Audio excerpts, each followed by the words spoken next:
Olá pessoal, hoje nós vamos apresentar o nosso trabalho de história sobre o período de transição política do segundo reinado para a República.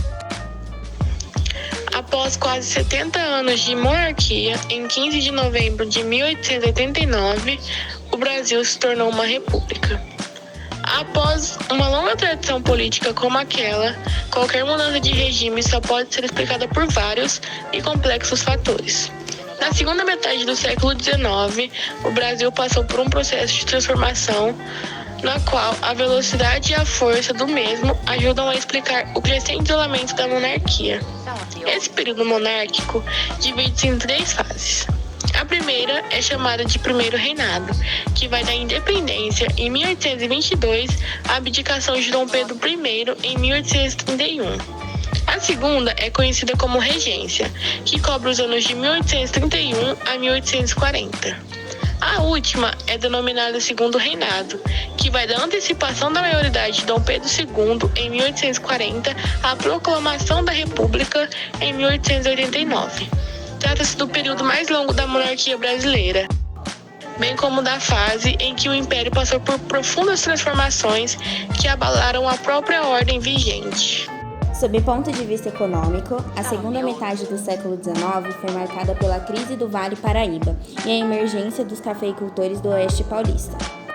Ao contrário dos grandes fazendeiros do Paraíba, que apoiavam as instituições monárquicas, o dos Oeste Paulista faziam a oposição à centralização do Império.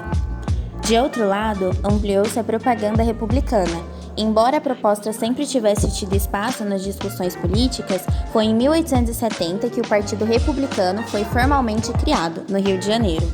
Porém, outros partidos semelhantes seriam organizados em províncias importantes do Império.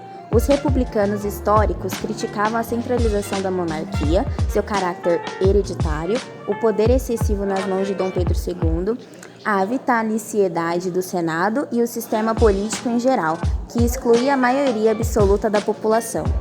Outro elemento fundamental para a crise da monarquia foi o desgaste entre os militares e o Império. O exército brasileiro, cada vez mais popular em sua composição, passou a estar em franca contradição com o elitismo que sempre caracterizou o regime monárquico.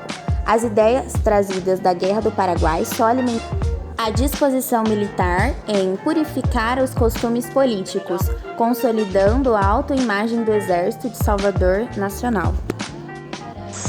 Eu vou falar um pouquinho da chegada da República no Brasil.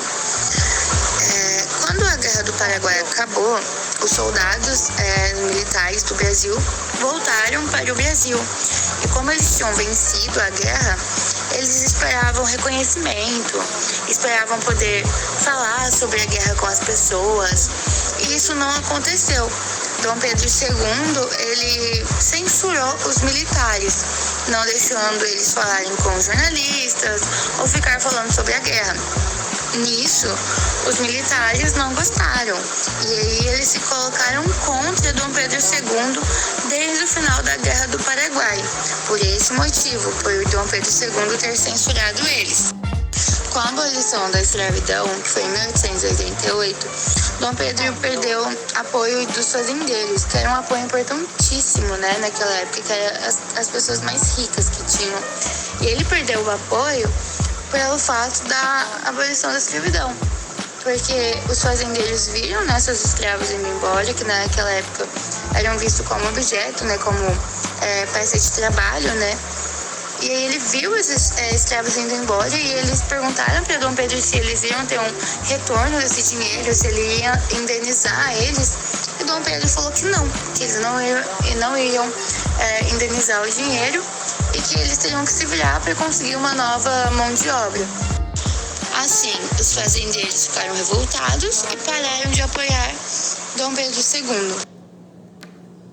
Dom Pedro também perdeu o apoio dos padres, porque por acaso os padres estavam em uma desavença com os maçons, e Dom Pedro ele era maçom. Então assim ele também acabou entrando em conflito com os padres e perdeu o apoio deles. Aí aconteceu uma seguinte coisa: um soldado decidiu falar com um jornalista, e esse jornalista publicou o que o soldado falou, que eram as reclamações do soldado. E aí isso chegou no ouvido de Dom Pedro II. E Dom Pedro II foi cobrar Marechal Deodoro da Fonseca. Falou, você não é marechal? Então reprime esse cara. E Marechal se recusou, não quis fazer isso. Falou, olha, respeito muito você, mas eu não concordo com você ter censurado os militares e eu não vou fazer isso. Com isso, Dom Pedro II demitiu o Marechal. Só que depois de um dia ele contratou de novo. Só que aí Marechal já não era mais o mesmo. Marechal já estava com raiva, né? Já queria a República. Então aí já não tinha muito o que fazer. Até então, Marechal ele queria esperar um pouco, né? Para poder tomar o poder e dar o golpe em Dom Pedro II. Porque Dom Pedro II ele não estava muito bem de saúde, então logo provavelmente ele ia para a Europa, né, se cuidar lá. Então Marechal queria esperar um pouco para eles poderem dar o golpe. E aí começou a acontecer um boato em 14 de novembro que Deodoro ia ser preso junto com outro líder do exército. Só que no dia o Deodoro não conseguiu reagir muito bem porque ele teve um ataque, né, de dispneia, que é falta de ar, e aí ele não conseguiu reagir muito bem. Então ali no dia 14 de novembro não aconteceu nada.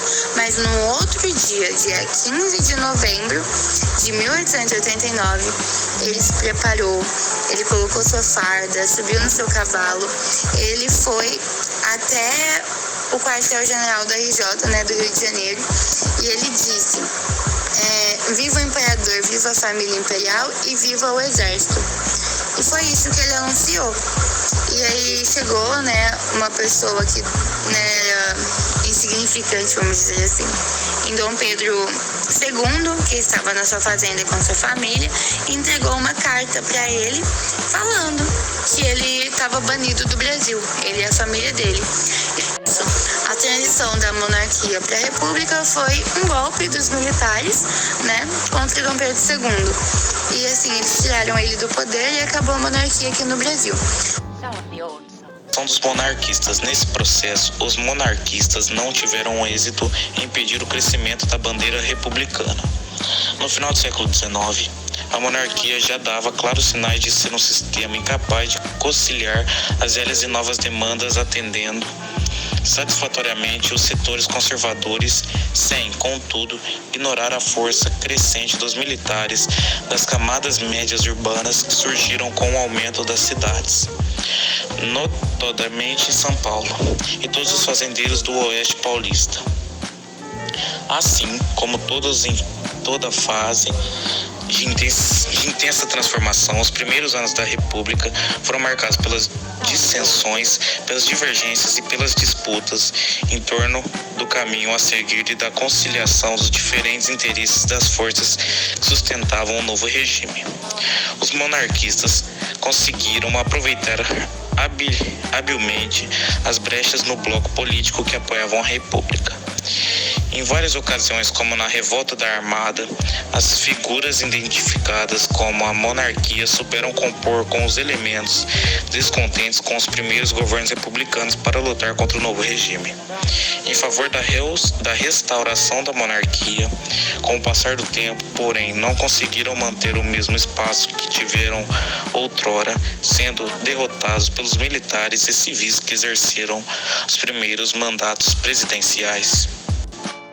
Bom, espero que vocês tenham gostado do nosso trabalho de história sobre o período de transição política do Segundo Reinado para a República. Se você gostou, comenta, deixa seu like.